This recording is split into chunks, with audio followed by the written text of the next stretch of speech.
Buenos días, somos el equipo Dinamita de la clase de microcontroladores, equipo compuesto por los compañeros Ríos Legorreta Ricardo, Sosa Sánchez Carlos y su servidor Torres Márquez Juan Esteban.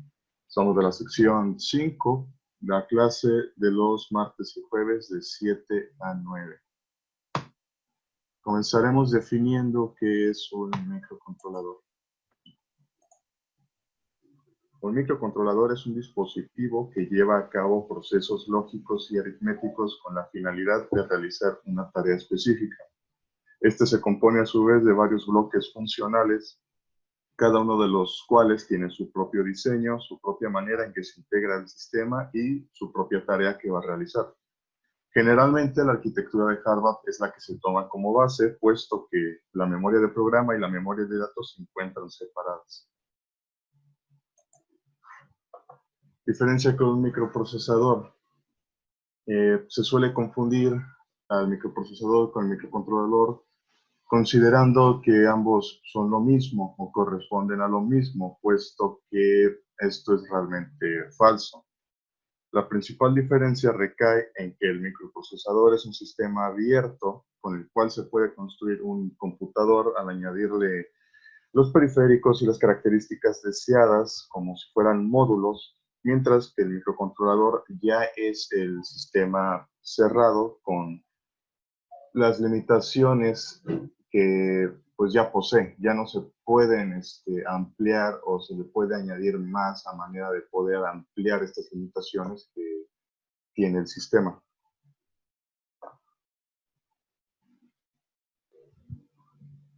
Bueno, pues la historia de los microcontroladores empieza en 1971, en los años 70, y fue creado el primer microprocesador a cargo de Texas Instruments. Y mientras Texas Instruments se empezó la producción, Intel ya estaba desarrollando su primer microprocesador. El primero que se creó fue realizado por Gary Boone y Michael Conran y fue hecho en el Instituto Smithsonian, y en él es donde tienen los registros de todo lo que se hizo. Realmente el primer microprocesador que se realizó fue un dispositivo de 4 bits y este contaba con memoria RAM y ROM. Era básicamente un procesador con memoria RAM y ROM y eso es lo que lo diferenciaba y lo hacía un microprocesador.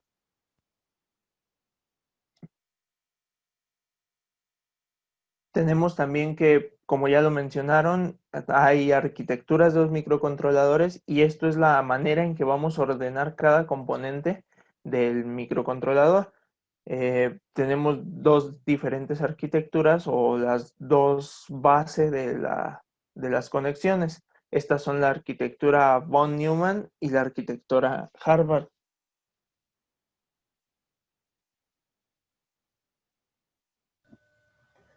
Bueno, por describir un poquito lo que es la arquitectura von Neumann. Esta aparentemente, bueno, como podemos ver por el diagrama de bloques presentado, es- es- contiene menos elementos que se interconectan. Sin embargo, el modo en el que se interconectan hace que sea un poco más complicado de utilizar, pues la memoria principal se encarga de almacenar tanto datos como instrucciones. Por otro lado, la arquitectura Harvard es un modelo con más elementos, como podemos ver.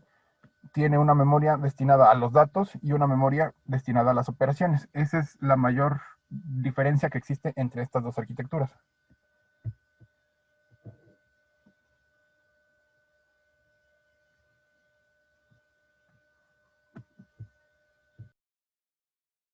Pues un microcontrolador, para que deba funcionar, debe contar con varios elementos o componentes que son esenciales. Entre estos encontramos lo que son la ALU, las memorias y los registros, los buses, la unidad de control y los multiplexores, cada uno de los cuales será definido a más profundidad a continuación.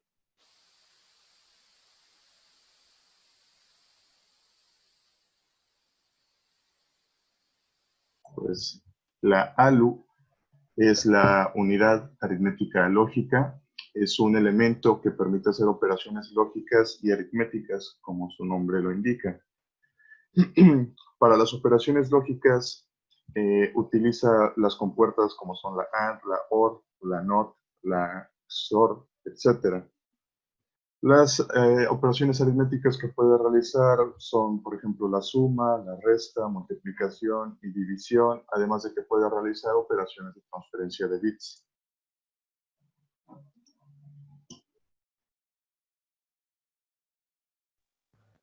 Bueno, en el caso de las memorias y los registros que contiene un microcontrolador, son varios tipos de memorias que contiene y cada una de estas memorias tiene un uso diferente. Encontramos, pues prácticamente son 4 memorias, que son la memoria del programa o memoria flash, la memoria de datos o memoria RAM, la memoria externa y los registros. En la memoria externa se tiene una memoria llamada ROM, que también conocemos como EEPROM, y esta es la que se utiliza actualmente, pero también se puede usar como una tipo memoria flash, que es lo que vamos a ver a continuación.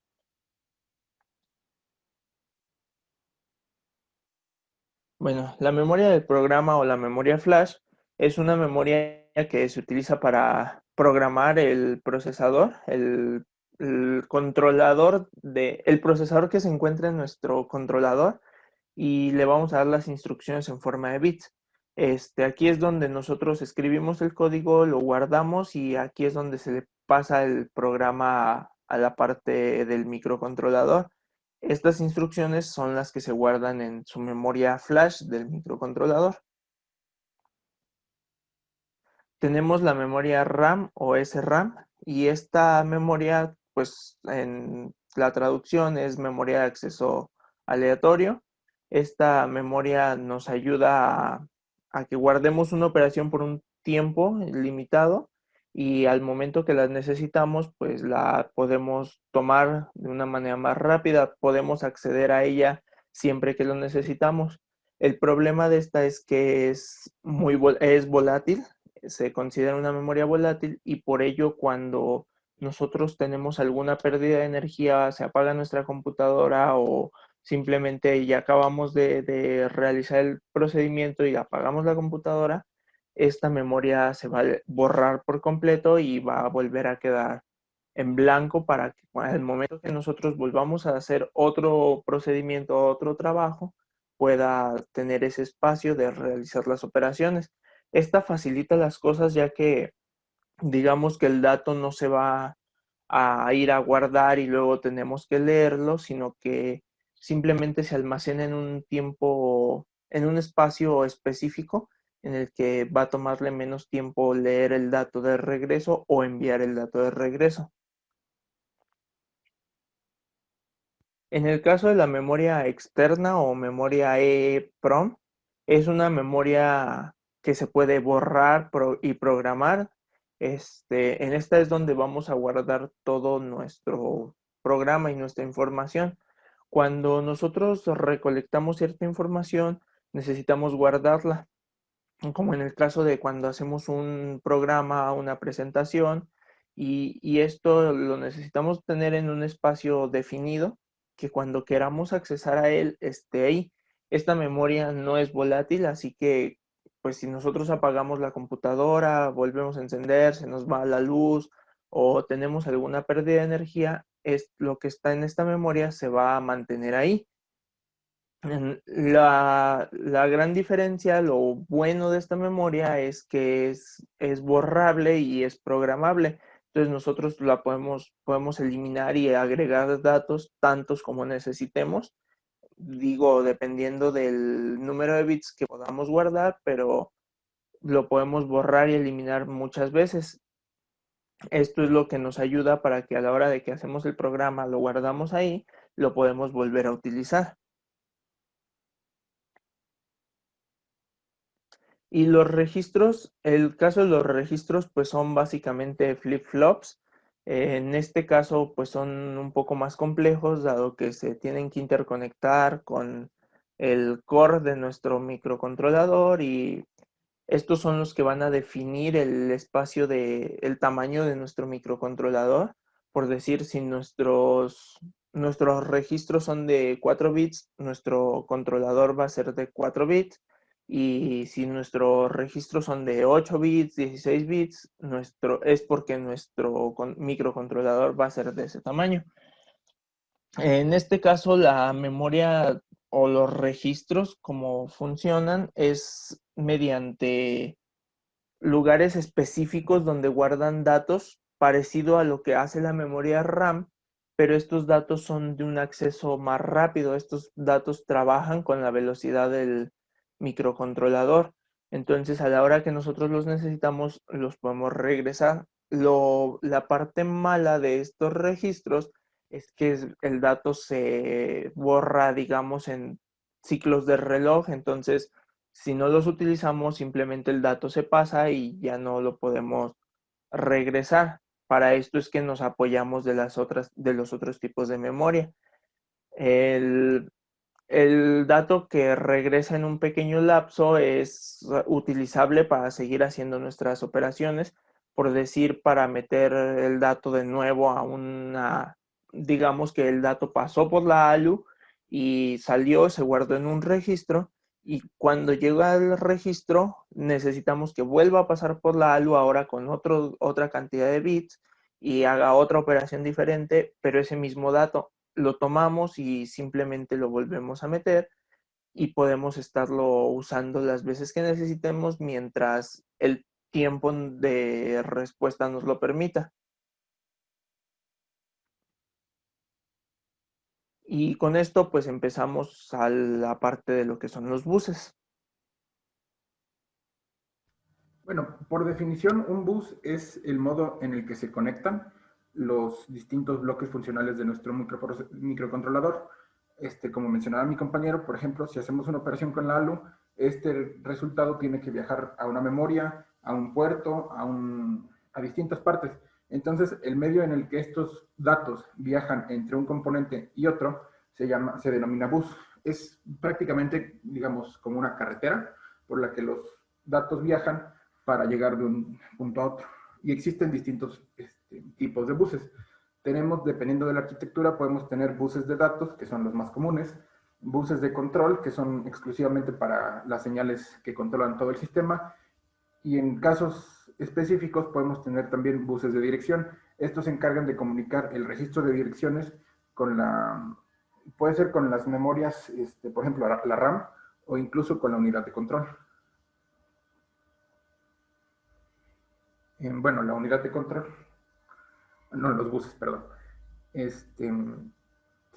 Como se muestra en la imagen, cada uno de los elementos posee distintas conexiones a distintos buses.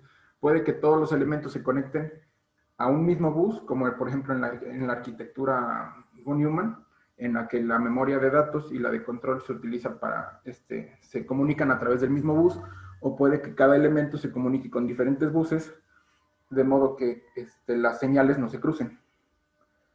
Por ejemplo, el bus de control se encarga de mandar las señales para generar las secuencias correctas de información que permitan operar todo el sistema.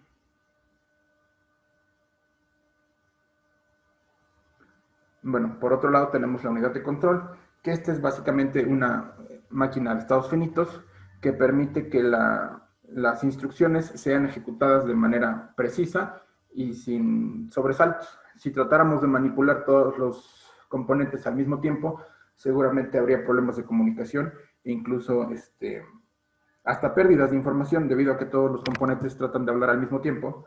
Y lo que hace esta unidad de control es especificar el orden en el que cada elemento tiene que comunicarse con otros elementos. Es básicamente la parte fundamental que permite la comunicación entre los registros y la ALU.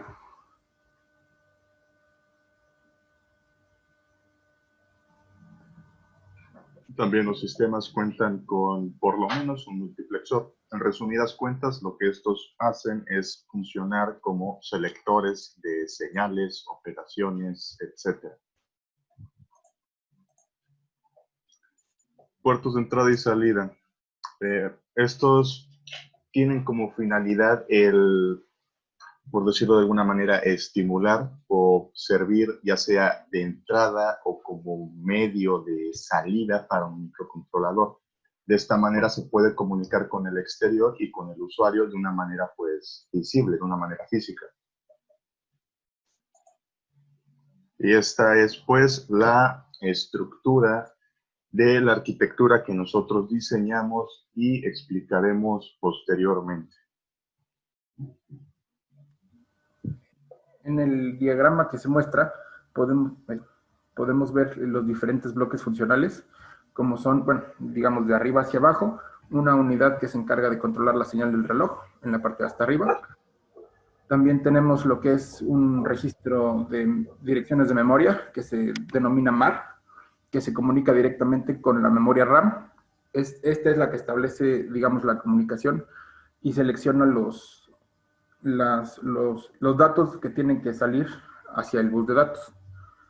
Por otro lado, tenemos también registros. En este caso tenemos un registro A y un registro B, que se conectan directamente con la unidad aritmética lógica. Bueno, en este caso es más una unidad aritmética. Pero bueno, también tenemos un registro de instrucciones, que en este caso se conecta directamente con la máquina de estados finitos, o la unidad de control, como también se le conoce. De estas salen cada una de las señales de control hacia los distintos bloques, lo que permite obviamente que cada uno de estos funcione de manera adecuada. Y por último tenemos el registro de salida, cuya función es, recibe datos desde el bus principal de datos y los comunica al exterior mediante señales para controlar displays de 7 segmentos. También tenemos un contador de programa, que se encarga de comunicarse con la máquina de estados y establece, digamos, un conteo en el que se van realizando los pasos dependiendo de las instrucciones que vaya recibiendo la máquina.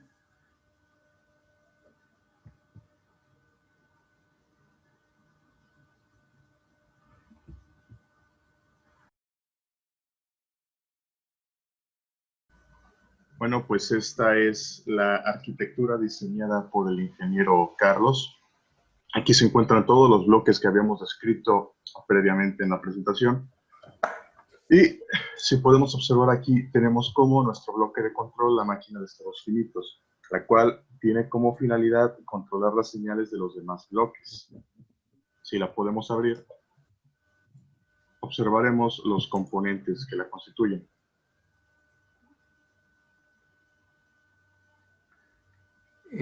Esta que es la máquina de estados, ¿verdad?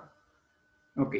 Bueno, aquí básicamente lo que se hizo fue agregar dos memorias EPROM, cuyas salidas van a ser, digamos, las señales de control. Y las entradas de estas memorias, bueno, vienen desde el bus desde el registro de instrucciones, y algunas señales adicionales se generan aquí mismo con un contador y un multiplexor para generar, obviamente, el conjunto de, creo que son 22 señales, para generar, digamos, las señales correspondientes a la salida de las memorias. También se utilizan unos inversores a la salida de cada memoria, porque la salida de estos bloques, que son 28, 16, las señales son invertidas. Entonces lo que se hace es volverlas a invertir para recibir la señal original, digamos. ¿Estoy hablando? Sí. Sí. Pues esta unidad es la que carga estados, puede reiniciar banderas y sabe qué lugar de la ROM es la que está procesándose. También tenemos aquí nuestro bloque de instrucciones. Este es básicamente un registro de instrucciones, es bastante similar a lo que hace el registro de datos, solo que en este caso, bueno, digamos, la construcción es bastante similar. A la entrada del registro tenemos viene el bus de datos, obviamente cada canal por separado, y a la salida del registro, que en este caso utilizamos dos registros de 4 bits para tener un total de 8, se conectan directamente a un buffer triestado que se conecta, digamos, la salida de ese buffer directamente al bus, que es lo que permite, digamos, la habilitación tanto de la entrada de datos como de la salida. Y adicionalmente, de la salida del segundo registro, que son los 4 bits más significativos, se sacan 4, digamos, 4 señales, que son las que se conectan directamente a la unidad de control, que se encargan de indicar las instrucciones que debe de realizar el sistema.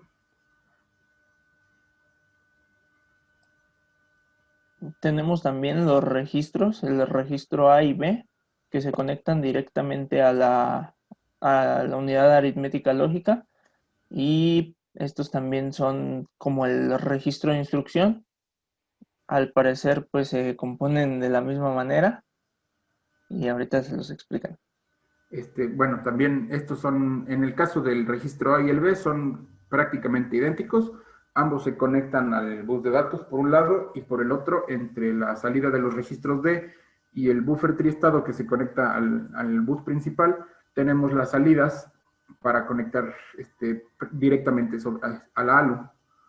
Aquí también, bueno, como podemos ver, se utilizan tenemos 8 salidas, que son de la A7 hasta la A0, que son las que se conectan directamente al ALU.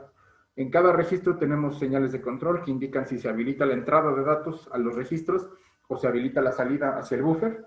También tenemos una señal que establece el reset para borrar lo que sea que tengamos en el registro cargado, y la señal de control, que es la que es la que permite el funcionamiento de todos los componentes. En este caso, pues ocupamos los mismos componentes, son 2 registros tipo D y un buffer triestado.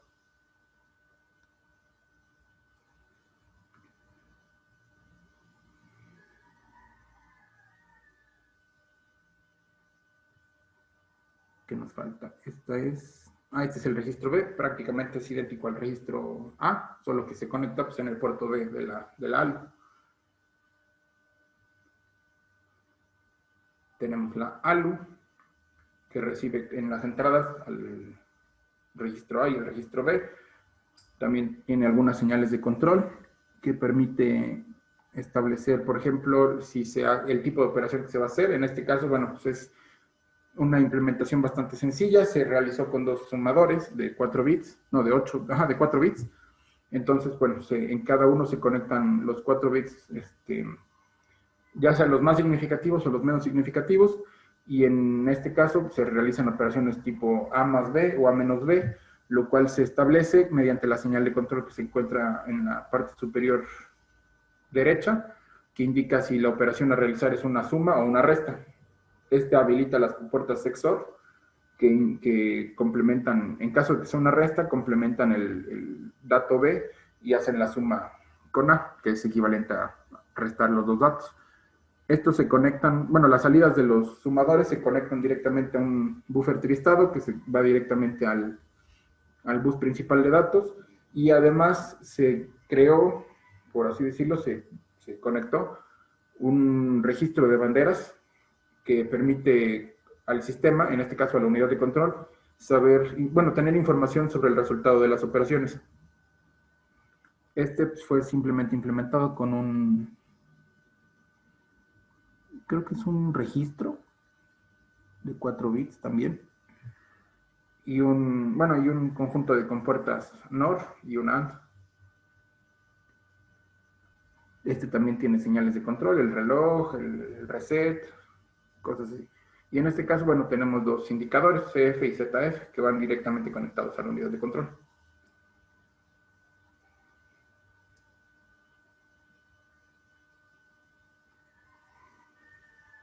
¿Qué nos falta? El contador de programa.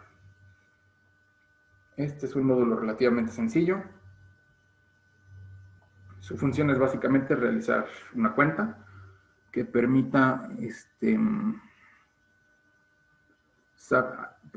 a la unidad de control saber, digamos, el estado en el que se encuentra, para saber el tipo de instrucciones que tiene que realizar. Está también hecho con un buffer triestado y un simple contador de 4 bits.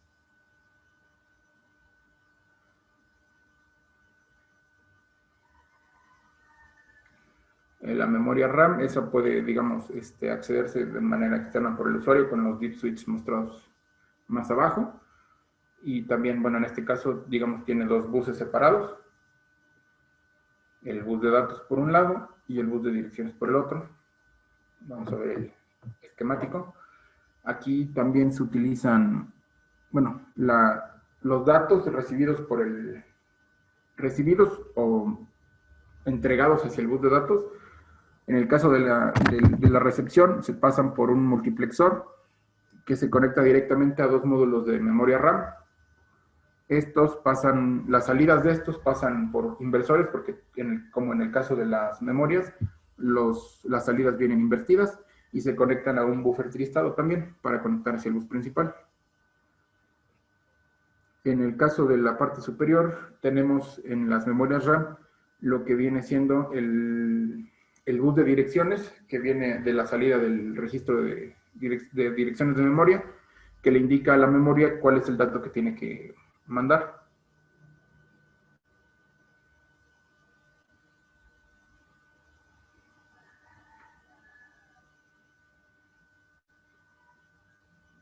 El mar.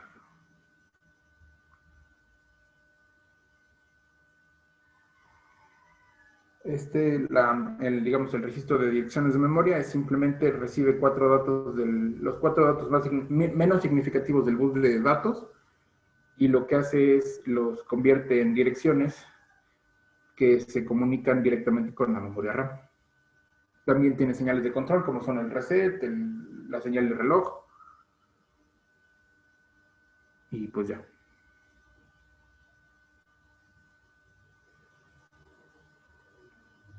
¿Y qué más falta? El puerto de salida.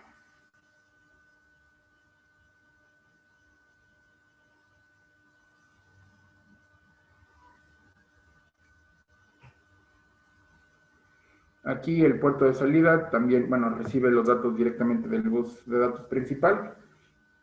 Los procesa, bueno, no los procesa, más bien los comunica directamente a una memoria EPROM, que se encarga de, digamos, multiplexar 4 displays de 7 segmentos con el objetivo de poder visualizar los datos, los resultados de las operaciones de manera más amigable para el usuario. Más arriba se encuentra un temporizador 555 con unos flip-flops implementados, de modo que se generan las señales necesarias para escoger las direcciones de memoria de la EPROM.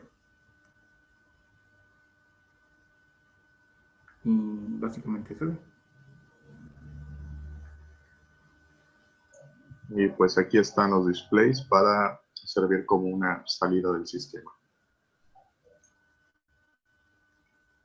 Bueno, los displays en este caso se conectan directamente a la salida de la memoria y se terminan van entre la salida de la memoria, todo se conecta, digamos, en paralelo, y el multiplexor, el 74139, sirve para seleccionar digamos, el común de cada uno de los displays para saber cuál se habilita en cada instante del tiempo. De igual manera, tenemos también los buses en cada una de las salidas o entradas de cada uno de nuestros bloques funcionales y de los displays de 4 segmentos. Estos son los que se comunican entre un componente y otro, y es para lo que nos sirven.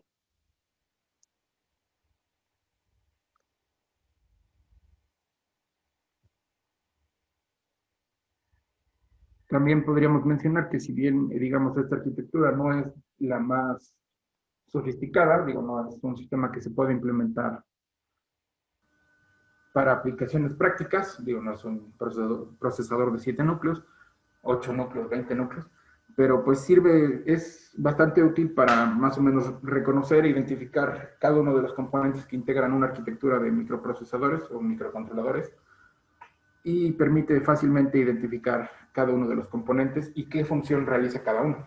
Entonces, por eso fue que decidimos trabajar con esta arquitectura.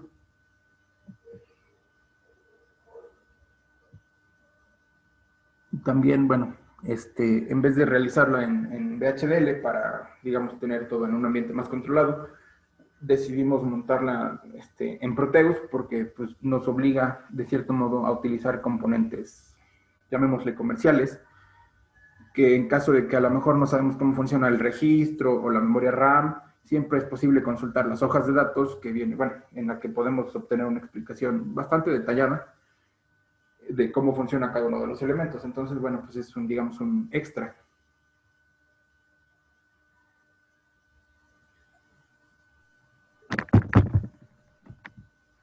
Y por ello concluimos que se alcanzó satisfactoriamente el objetivo inicial de la práctica. Fin.